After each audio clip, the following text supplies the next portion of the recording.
4 കുടുംബങ്ങൾക്ക് വീട് നിർമ്മിക്കുന്നതിനായി ശിലയിട്ടു. പന്മന ഗ്രാമപഞ്ചായത്ത് ലൈഫ് ഭവന പദ്ധതിയുടെ സഹായത്തോടെ പന്മന നെറ്റിയാട്ട് പൗരസമിതിയുടെ നേതൃത്വത്തിലാണ് വീട് നിർമ്മിക്കുന്നത്.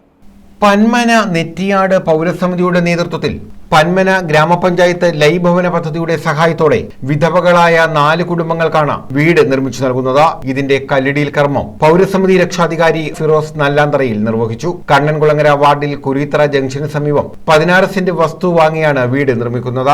ലൈഫ് പദ്ധതി പ്രകാരം അനുവദിച്ച 6 ലക്ഷം രൂപയ്ക്ക് വസ്തു വാങ്ങാനും വീട് നിർമ്മിക്കാനും കഴിയാതെ വിഷമിക്കുന്ന ഇവരുടെ വിവരം അറിഞ്ഞതിന്റെ അടിസ്ഥാനത്തിലാണ് തീരുമാനം. ഗ്രാമപഞ്ചായത്ത് പ്രസിഡന്റ് ഇൻചാർജ് പന്മന ബാലകൃഷ്ണൻ അധ്യക്ഷത വഹിച്ചു. എത്ര പ്രശംസിച്ചാലും എത്ര അനുമോദിച്ചാലും അത് അധികമാവില്ല. 4 കുടുംബങ്ങളെ സംബന്ധിച്ചിടത്തോളം അവർ സാധാരണക്കാരിൽ സാധാരണക്കാരാണ്. അവർക്ക് സ്വന്തമായി ഈ ഭവനം പൂർത്തീകരിക്കുന്നതിന് അവരുടെ പക്കൽ ഒരു സാമ്പത്തികം ഇല്ലാത്ത സാഹചര്യത്തിലാണ് പഞ്ചായത്തിന്റെ ധനസഹായത്തോടൊപ്പം മറ്റ് സഹായം കൂടി നൽകിക്കൊണ്ട് അവരുടെ ആ സ്വപ്ന സാക്ഷാത്കാരം ഇവിടെ പൂർത്തീകരിക്കപ്പെടുന്നത്. പഞ്ചായത്ത് അംഗം ഷംന റാഫി, സിദ്ദിഖ് മംഗലശ്ശേരി, നെറ്റിയാട്ട് റാഫി, ഡോക്ടർ AK ആസാദ് കിഴവറത്ത്, ഷാജി പുള്ളോന്റയ്യത്ത, മുക്കടയിൽ ശിവാനന്ദൻ, ഷബീർ ഖാൻ, ആനന്ദവല്ലിയമ്മ, റഫീഖ ബീവി, കൃഷ്ണകുമാരി തുടങ്ങിയവർ പങ്കെടുത്തു. News bureau, Chavara.